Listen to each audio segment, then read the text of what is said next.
So, Habakkuk is absolutely fantastic. Wednesday nights we've been having a Habakkuk Bible study for the past several months now, and it has absolutely amazed me how relatable the prophet Habakkuk really is. This is the first time I've really dug deep into Habakkuk, and it's absolutely fantastic. A great way to summarize the entirety of the scriptures is found in Habakkuk, this quote that I have on the screen in front of you: "The righteous shall live by his faith." This is from chapter 2, verse 4. We could spend weeks and weeks on just this one phrase alone. It's absolutely excellent. But we're going to try to do a quick overview of Habakkuk in general. So I'm going to start with the 5 W's. It's really helpful. Whenever you are digging into a book of the Bible for the very first time, or even if you're just going back to it, to remind yourself of the context of this book. A lot of times, for example, Paul, when he writes his different letters to people, there's some kind of context that's going on. Who is he writing this letter to? When is he writing this letter? What's it about? Why is he writing this letter? So I'm going to do that with Habakkuk here, the 5 W's. First of all, who wrote Habakkuk? It's not a big secret. It's Habakkuk, the prophet himself.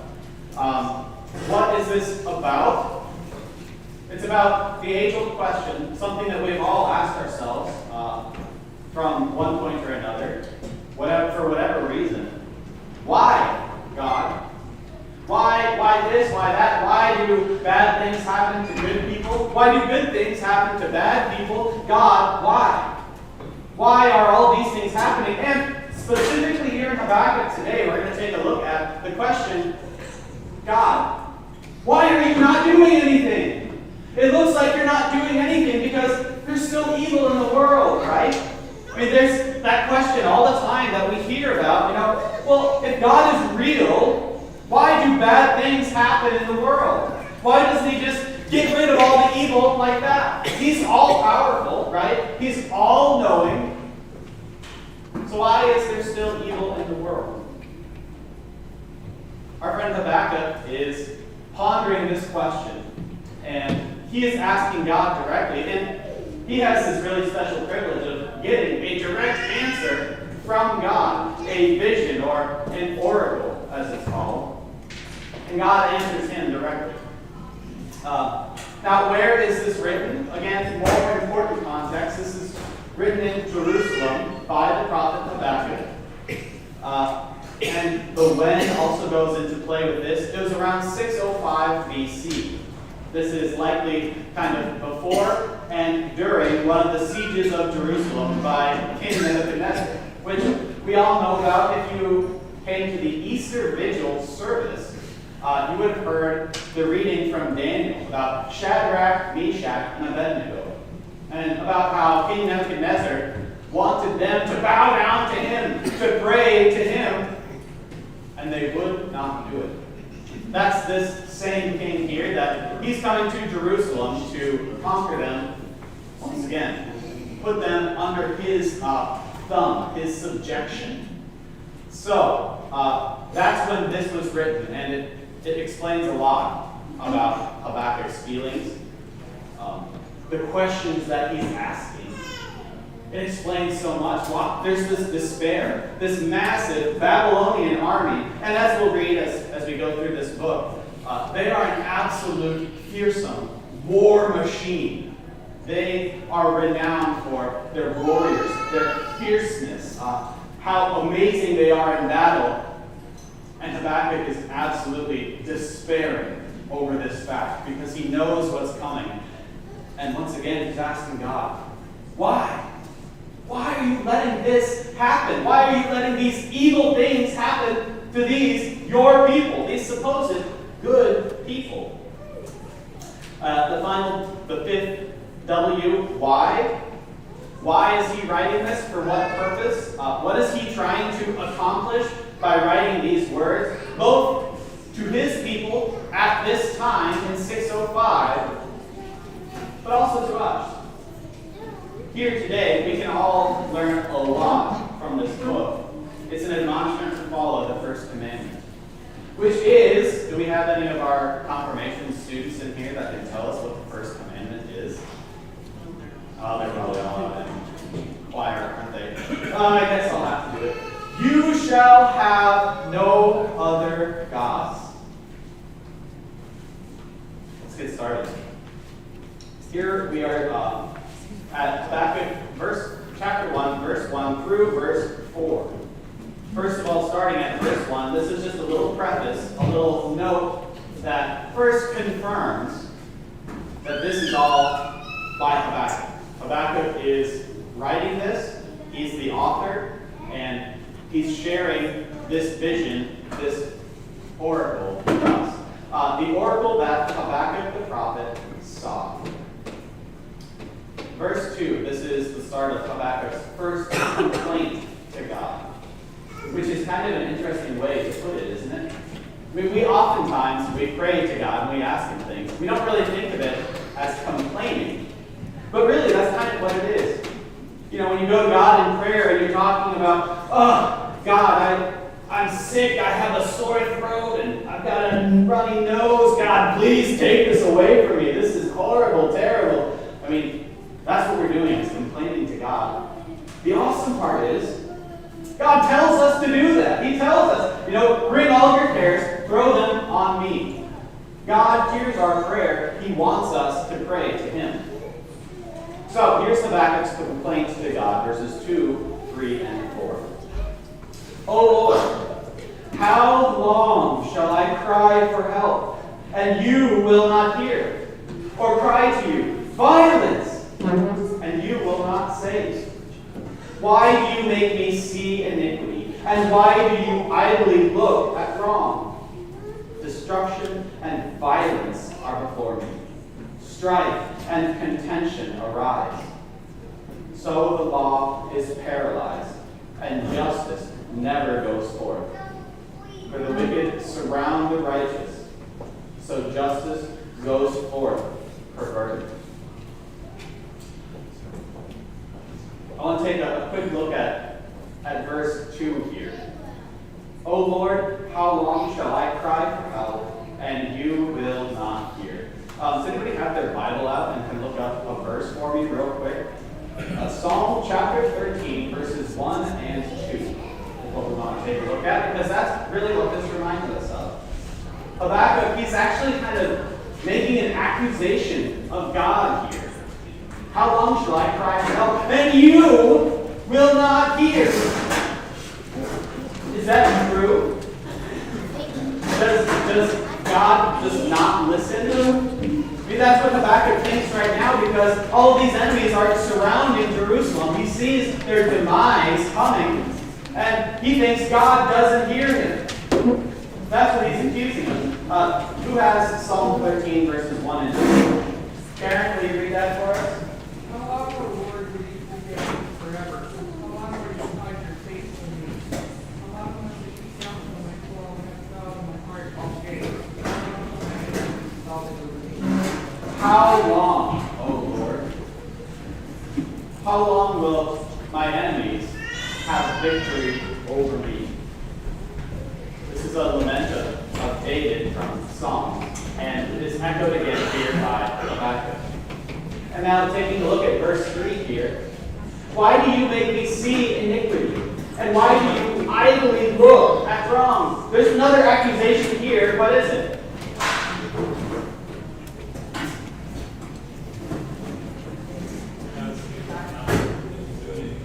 Right. He sees this, but he's not doing anything about it. God, why are you idly sitting there? Why are you doing nothing? That's kind of a big accusation. That's really bold by Habakkuk. And then continuing on to verse 4, this trend continues. This is how upset Habakkuk is with God right now. So the law is paralyzed, and justice never goes forth. He's saying, God, this is against your law. Right now, what's happening in Judea, this is where Habakkuk is, and who he's preaching to is the Judeans. He is seeing all this kind of idolatry. You see, a few years before this, in 609 BC, their really great king, Josiah, he died in the middle of battle. And Josiah was amazing for the Judeans because he was trying to bring them back to God. He reigned for like over a decade. I want to say it was maybe 13 years, just off the top of my head. And he worked really hard to get rid of idol worship. He worked really hard to get everyone to go back to the temple. He cleansed the temple and he fixed it all up and repaired it. And for a while, under Josiah, everything was awesome. But then Josiah died in the middle of a battle. And then the next king came. What was his name? I think it was Jehoiakim. Jehoiakim came, and it's so easy to fall into your old sins, right? Well, that's exactly what happens to the Judeans. The Judeans immediately started going back to their idol worship. They immediately stopped worshiping God. There were all of these sins that were just flying in the face of God. And Habakkuk, he's preaching against these sins over and over and over. But it seems like God isn't doing anything about it. And that's the place where he's coming from here. The law is paralyzed. He's saying, you're not doing anything against these sins. What is going on? You're doing nothing, God. The end of verse 4, so justice goes forth perverted. Why do we try so hard to get good leaders in office, like good political leaders? Why do they, like, for example, vet Supreme Court justices so much? They want to make sure they're good. They want to make sure that all these people who are in power will continue to uphold the law, that they will continue to do the right thing. And that's what Habakkuk is saying here. Justice goes forth perverted. If you have an unrighteous judge in the judgment seat, will you ever really get righteousness? No. And that's what Habakkuk is seeing now. He's lamenting this fact. He's upset. But God always has the last word. So God replies through this oracle. It could be an angel that he sent down to talk to Habakkuk for him, a messenger, or it could have just been a vision or a dream, something like that. But God talks directly to Habakkuk. And here is what he says. Verses 5 through 11 of Habakkuk 1. Look among the nations and see. Wonder and be astounded. For I am doing a work in your days that you would not believe if told. For behold, I am raising up the Chaldeans, that bitter and hasty nation, who march through the breadth of the earth to seize dwellings not their own. They are dreaded and fearsome. Their justice and dignity go forth from themselves. Their horses are swifter than leopards, more fierce than the evening wolves. Their horsemen press proudly on. Their horsemen come from afar. They fly like an eagle, swift to devour. They all come for violence, all their faces forward. They gather captives like sand. At kings they scoff, and at rulers they laugh. They laugh at every fortress, for they pile up earth and take this. Then they sweep by like the wind and go on, guilty men whose own might is their God. So God answers Habakkuk's lament, his accusations, with this. What makes you think I'm not doing anything? Because you don't see it? You think I'm not doing anything? Have you ever had a job that was kind of like that before, where it's like, you're working really hard and you're here, and maybe on the computer typing like a storm and doing all this stuff, and then you get finished and send an email and you go, oh, wow, what a day. And then your boss comes walking by, where aren't you busy? Working hard or hardly working? And you go, what? You think I wasn't working the whole time just because you didn't see me working That's what God is saying to Habakkuk right now. You think that I'm not doing anything just because you don't see it? How dare you? What are you talking about? Here, let me tell you. Look among the nations and see, wonder and be astounded, for I am doing a work in your days that you would not believe. If this is very relevant to the rest of this chapter. I am doing a work in your days that you would not believe if told. Now the answer to this question is in the next verse, but what is it that God is doing? What is his answer to all of this unrighteousness happening in Judea? He's going to punish the Israelites as Chaldeans. Right. He's going to punish the Israelites with the Chaldeans, also known as the Babylonians to us. They go by several different names. He's going to punish Judeans with Babylonians. Why is that so surprising? Here's what we know about the Babylonians. They are a godless, heathen nation. They are a huge superpower at this point. They defeated the Assyrians, who, if you read through the books of 1st and 2nd Kings, you'll know are like these fearsome, wretched people that are just horrible to all of their enemies. The Chaldeans, they attacked Egypt and defeated Egypt, which we've heard all about Egypt and how mighty and great Egypt is, right?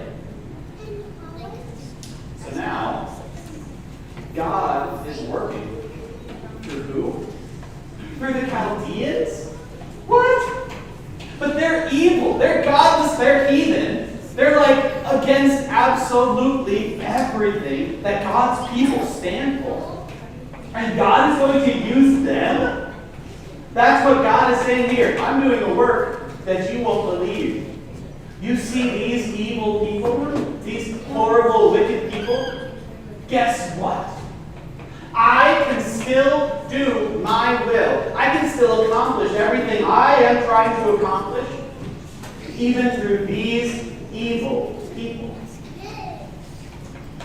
You're not going to believe it. Verse 7, they're dreaded and fearsome. Their justice and dignity go forth from themselves. And so on and so forth. They come. Verse 9, they all come for violence, all their faces forward. They gather captives like sand. And verse 10, at kings they scoff, and at rulers they laugh. They laugh at every fortress, for they pile up earth and take it. Then they sweep by like the wind and go on. Guilty men whose own might is their God. Who is this that's saying all these words right now? God, exactly. He knows. He is totally apprised of the situation. He knows that the Chaldeans are a bitter, hasty nation, that they're evil and wicked, and their own might is their God. He knows exactly what he's doing. So Habakkuk hears this and goes, okay, God, you're working. I can't argue with that. But through them? Why? Habakkuk's second complaint, verses 12 through 17. Are you not from everlasting, O Lord my God, my Holy One? We shall not die. O Lord, you have ordained them as a judgment, and you, O Rock, have established them for reproof. You, who are of purer eyes than to see evil, and cannot look at wrong. Why do you idly look at traitors and remain silent when the wicked swallows up the man more righteous than he? You make mankind like the fish of the sea, like crawling things that have no ruler. He brings all of them up with a hook. He drags them out with his net. He gathers them in his dragnet. So he rejoices and is glad. Therefore, he sacrifices to his net and makes offerings to his dragnet. For by them he lives in luxury, and his food is rich. Is he then to keep on emptying his net and mercilessly killing nations forever? All right, so we're going to sum this up as Habakkuk being like, God, why are you using evil people to punish evil here in Judea? Why is it that you're letting this bitter and hasty nation, these violent people, have victory over your own righteous people? I mean, look at them. Just look at them. He, that is the Babylonians or Chaldeans, he brings all of them up with a hook. He drags them out with his net. He gathers them in his dragnet. So he rejoices and is glad. He's talking about the Babylonians who have gone around conquering all of their neighboring countries and lands. And he says the result of this is, verse 16, he sacrifices to his net and makes offerings to his dragnet. For by them he lives in luxury, and his food is rich. They only trust in themselves. They only love themselves. They think that they are their own gods. They think that they are the big cheese. They are godless nation. What is going on here? Why are you letting them have this victory? Are you just going to, verse 17, is he then to keep on emptying his net and mercilessly killing nations forever? Lord, fine. If you're going to use them, are you just going to let them do this forever? Are you just going to let them live on in this horrible, wicked ways? Are you not even going to punish them? So here's what's going on so far. Habakkuk is saying, Lord, there's evil in your nation. All of these Judeans, they're practicing idol worship. They hate you. They've casted you aside. They've casted all of your promises, your prophecies aside. This needs to be punished. Why are you punishing them? And God says, oh, I am. I am punishing them. I'm sending the Babylonians. I'm going to go and destroy them. And so Habakkuk says, okay, fine. So you're punishing this evil, but then what about them? They're evil too. Are you not going to do anything about that? Here's what God says. His reply to Habakkuk's second complaint. Verse 1, I will take my stand at my watchpost and station myself on the tower. Just to be clear, this is still Habakkuk talking here. And look out to see what he will say to me and what I will answer concerning my complaint. So Habakkuk complained, and he says, now it's time to see what God is going to say to me and what I'm going to say back to him. Verse 2, and the Lord answered me, write the vision, make it plain on tablets, so he may run who reads it. For still, the vision awaits its appointed time. It hastens to the end.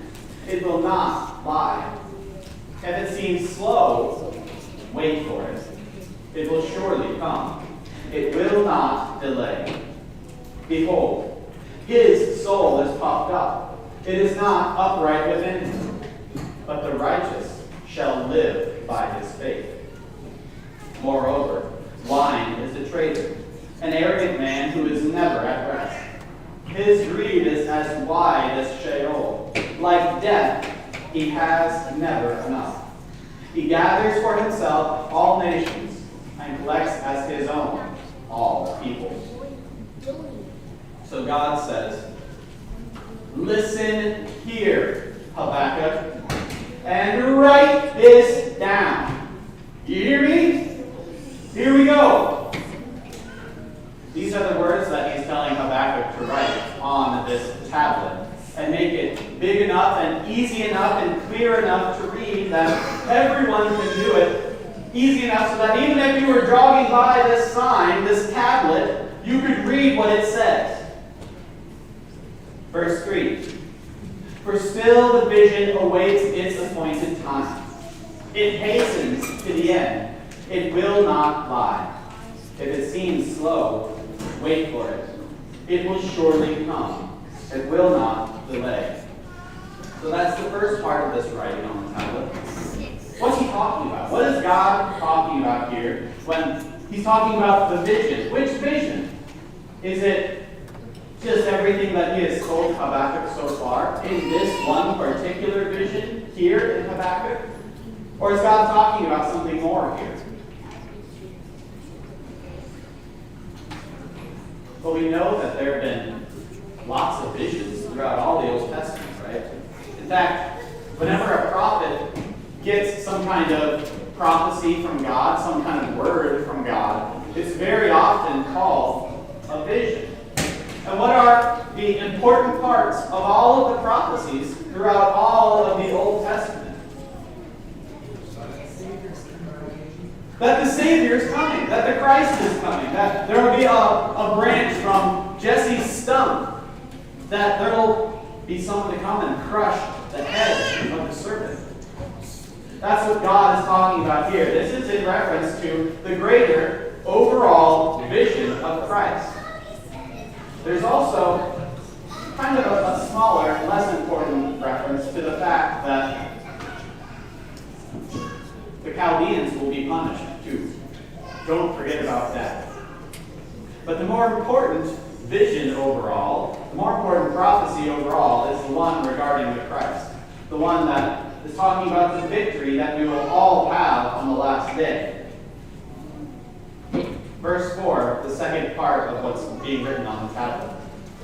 Behold, his soul is puffed up. It is not upright within him, but the righteous shall live by his faith. The Chaldeans, the Babylonians, they put their faith in what? Themselves. In their own kind of war machine, and their own horses and armies and chariots and all of their own accomplishments, all of the people that they conquered, all of the gold and wealth and everything like that they have amassed for themselves. Do we see this in the world today still? Yeah, of course. People are always talking about what kind of legacy they're going to leave for everyone else, how they want to be remembered, and all the things that they themselves have done. Well, what have you done for your society lately? What have you done for insert whatever?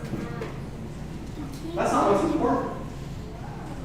What's important is the righteous shall live by his faith. We don't put all of our trust in the things that we can see and that we can feel, the things that we can accomplish, or the feelings that we get from accomplishing anything.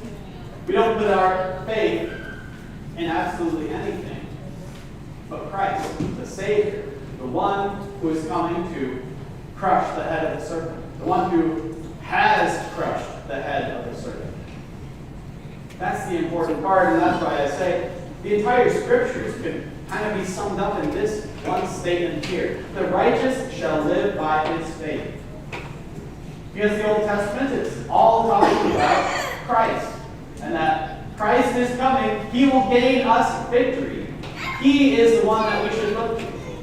The Gospels, they're all about the life of Christ, the things that he has actually done for us, the coming of him and on Christmas Eve and all this, then his perfect life, his fulfillment of the law, his bloody death on the cross, the blood that he shed that paid for all of our sins, and then his glorious resurrection and his ascent into heaven. What's all the rest of the Bible about after the Gospels? It's all pointing back to Christ. Hey, don't forget that you're baptized into Christ's death. Don't forget that he's won you the victory. Don't forget all these things. Live as Christians. Be free from your sin. The righteous shall live by his faith. That's what it's all about. But that's not everything that Habakkuk says. We could spend all day on this, but we're going to keep going. Verse 5, moreover, wine is a traitor, an arrogant man who is never at rest. His greed is as wide as Sheol, like death. He has never enough. He gathers for himself all nations and collects as his own all peoples. When it says the word wine here, this could be translated in a few different ways from the Hebrew.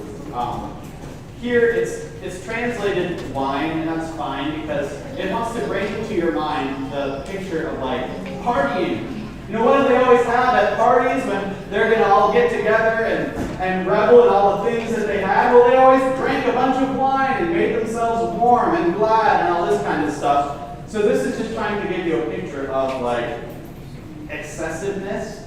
Another way that we could translate the word here in Hebrew is wealth. Wealth is a traitor, an arrogant man who is never at rest. And really, the picture that paints for us is basically just greed. Never have enough. Always need more. Always want more. He gathers for himself all nations and collects as his own all peoples. This greed, this love of self and of things, infects us all. It crosses all boundaries of everything. People always want more for themselves. So we need to repent of ourselves constantly. Just like Pastor Moline said in his excellent sermon today. We're going to keep on moving. This is the first woe. I want to interpret this to you as a warning, kind of as a, be careful, almost a taunt. If you know what taunting is, you know, like, hey, come at me. Come on, what are you going to do about it? What are you going to do about it? This is a warning to the Chaldeans, saying, listen, Habakkuk, yes, I know that the Chaldeans are coming to conquer you and that they're an evil people. So now here's what I'm going to do about the Chaldeans. Starting at verse 6. Shall not all these take up their taunt against him, with scoffing and riddles for him, and say, woe to him who heaps up what is not his own, for how long? And loads himself with pledges. Will not your debtors suddenly arise, and those awake who will make you tremble? Then you will be spoiled for them. And I highlighted this because this really gets at the heart of this first woe. Because you have plundered many nations, all the remnant of the peoples shall plunder you. For the blood of man and violence to the earth, to cities and all who dwell in them. So, here's a great quote. As I was reading Luther on Habakkuk, he has this great quote from C. Navius, some Roman poet that I've never heard of outside of this quote. But this quote from this poet sums this woe up quite well.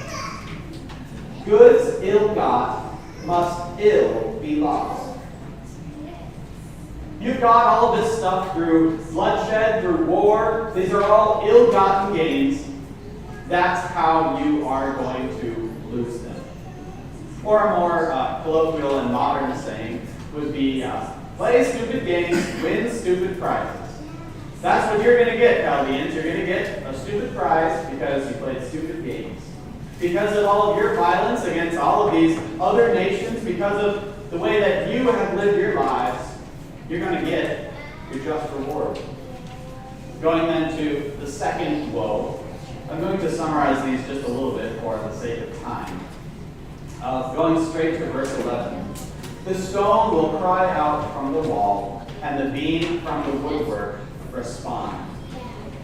So, this woe is really saying that, listen, you have tried to make yourselves safe by gathering up all these riches, all this wealth and everything, but now, guess what?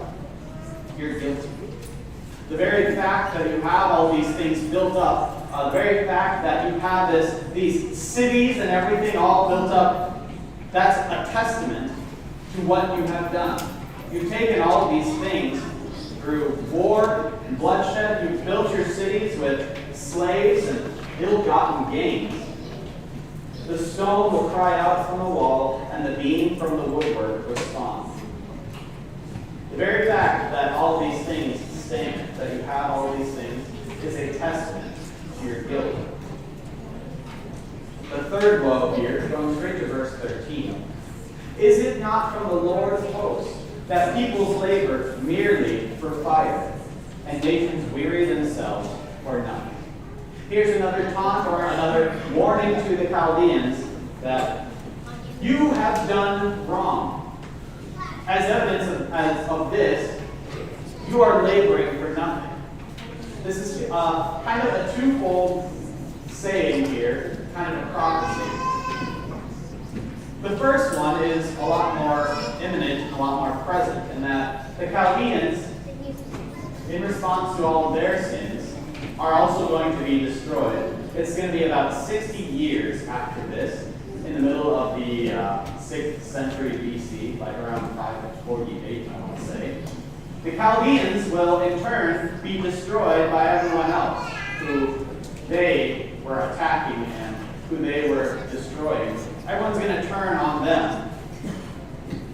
And ultimately, they're going to be destroyed. So everything they're gathering now is all going to be gone. That's in a temporal sense. Now what about the eternal sense?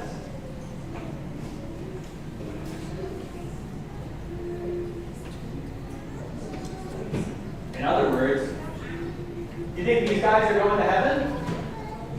Are they going to receive salvation? Are they going to be recipients of this promise? These promises that God has given to his people? No. Because they are a godless heathen nation.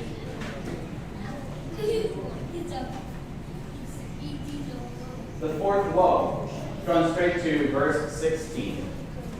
Well, I'll start at verse 15 here. Woe to him who makes his neighbors drink. You pour out your wrath and make them drunk in order to gaze at their nakedness. You will have your fill of shame instead of glory. Drink yourself and show your uncircumcision. The cup in the Lord's right hand will come around to you. Another shame will come upon your glory. So the Israel nation, when they were circumcised, what was that showing? What was that a show of? The covenant with God, right? Their faithfulness to God. That's what that was all about. So when it says, show your uncircumcision, show your godlessness, show your faithlessness. You ultimately are going to be destroyed in the fires of hell. In other words, we could summarize this woe as you are going to get a taste of your own mess. Your own cup of wrath has been poured out on all the nations around you. So now, guess what? You are going to get destroyed. Here in time and there in eternity. The fifth and final woe, I'm going to read this entire thing. What profit is an idol when its maker has shaped it? A metal image, a teacher of lies. For its maker trusts in his own creation when he makes speechless idols. Woe to him who says to a wooden thing, awake, to a silent stone, arise. Can this teach? Behold, it is overlaid with gold and silver, and there is no breath at all in it. Verse 20, and here's the heart of this woe. But the Lord is in his holy temple. Let all the earth keep silence before him. All of these breathless idols, these wooden things or things overlaid with gold and silver, are they going to be any use to the people who worship them? No, of course not. There's a taunt, I think it's in the book of Jeremiah, against King Nebuchadnezzar, where it talks about, well, when you get destroyed one day, Babylonians, all of your idols are going to be tipped over and carried off. It was just a taunt, an example to show that your gods are nothing. They will be destroyed. They can just be tipped over and carried off, and poof, now you don't have any gods. But our God is real and alive, and he delivers us from death, from danger. The Lord is in his holy temple. Let all the earth keep silence before him. Our God is a real God who is really present and will really deliver us. Now, this is getting into chapter 3. This was a back and forth between God and Habakkuk up until now, where Habakkuk is saying, Lord, you're not doing anything about the evil in Judea. Why are you sitting idly there? And God says, I'm not. The Chaldeans are going to come and destroy the wickedness in Judea and carry you off, and you're going to be in the Babylonian exile. And then Habakkuk is like, oh, great, you're doing things that be evil, but why are you using evil people to do it? What about them, huh? What about their sins? And God says, oh, don't worry about them. They will get their just deserts. They will be destroyed too. The righteous lives by his faith. Believe in me. Believe in God. And that will get you through everything. Now here, Habakkuk is responding to what God has said in a prayer. In verse 1 here it says, a prayer of Habakkuk the prophet according to Shekinah. Does anyone know what Shekinah is? Well, me neither. Nobody actually really does. This was the only other place this appears in the entire Bible is in one of the Psalms. Our best guess is that it's a type of song or a type of music that this can be set to. So it's like, okay, here's how this should be played, okay? And we'll see at the end, it says, to the choir master with stringed instruments. That's all that is. Don't make too much of it. Going through verses 2, 3, 4, and 5. O Lord, I have heard the report of you, and your work, O Lord, do I fear. In the midst of the years, revive it. In the midst of the years, make it known. In wrath, remember mercy. I just took a look at the time, and our time is short, so I'm just going to read that one verse, because it's a good summary of this section of the prayer. What could Habakkuk possibly be talking about here? What really huge, big event that the Jews still remember to this day and still celebrate every single year, ever since it first happened thousands of years ago? What is he talking about here? The deliverance from Egypt. O Lord, I have heard the report of you, and your work, O Lord, do I fear. The crossing of the Red Sea, this amazing event where Moses prayed and the Red Sea had parted overnight. All these winds blew. The angel of the Lord stood between the army of the Egyptians and the Israelites. And the Israelites, they passed through on dry ground, and then the Egyptians were destroyed when the waters crashed down on them. Wow, amazing. Habakkuk is saying, God, I've heard what you can do. In the midst of the years, in other words, right now, revive it. Do that again. Deliver your people. We want something huge and amazing to come and save us from the Babylonians. In wrath, remember mercy. The second part of Habakkuk's prayer, and this is not like separated out in the Bible or anything. This is just so I can fit it on the slides and you could read it. So just to be clear on that. Going straight to verse 6. The eternal mountains were scattered. The everlasting hills sank low. His were the everlasting ways. When eternal mountains are scattered, are they really eternal? No. When everlasting hills, when they sink low, well, are they really everlasting? No. That's because the only thing that is really everlasting is God. God and His ways. His promises to deliver His people. That's really the most important part. Not everything else, because before God, everything is silent and everything trembles. Verses 11 through 16, I'm going straight to verse 16 here, be highlighted in green. Yet I will quietly wait for the day of trouble to come upon people who invade us. So this entire prayer, to summarize, is Habakkuk praising God for everything that He's done, for all the amazing work that He's done, and just proclaiming Habakkuk's faith in God. You're right. I accuse you of all of these things. I accuse you of sitting idly by and looking at evil and doing nothing. I accuse your law of being paralyzed.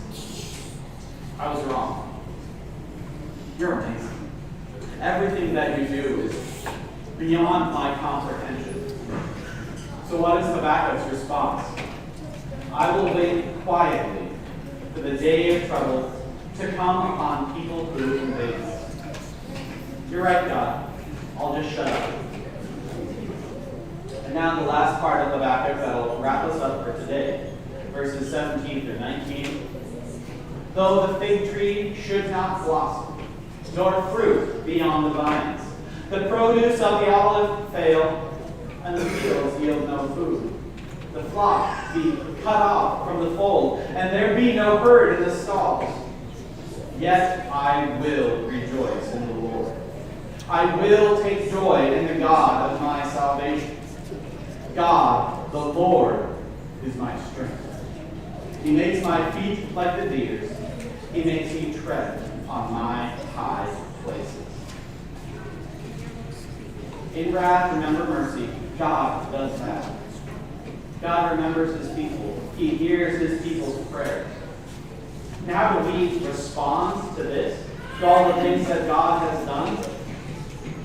We are silent, but also we rejoice. We trust in God above all things. That's the meaning to the first commandment. That's what I mean when I say this entire book is just an exhortation. Follow the first commandment. It might look to you right now like God is not doing anything. We could all easily name 100 things off the top of our head that are bothering us today. All kinds of things going wrong in the nation today. Yet, we should never doubt that God is still working. Whether it be here, temporally in time, where we can witness it now, today, in our own lives, or whether it be in an eternal sense, on the last day, God is always working. He promises to hear your prayer, and he promises that on the last day, regardless of what anything else happens, you will be with him in paradise. So that's our overlook of the book of Habakkuk. We spent weeks and weeks and months going through like each and every verse really well. So this is just like the quick and dirtiest way that we could get through the whole book and give you a great overview of just what's happening. There's so much theologically that's going on in every single verse. So I encourage you all, read the book of Habakkuk. Do some studies on it. If you want a copy of the study that we've been going through on Wednesday nights, I have them. And just ask me for it. I'm glad to give you one, and you can go through it yourself and take a look. Just don't forget, the righteous shall live by his faith. Let's close together with the Lord's Prayer. Our Father, who art in heaven, hallowed be thy name. Thy kingdom come, thy will be done, on earth as it is in heaven. Give us this day our daily bread, and forgive us our trespasses, as we forgive those who trespass against us. And lead us not into temptation, but deliver us from evil. For thine is the kingdom, and the power, and the glory, forever and ever.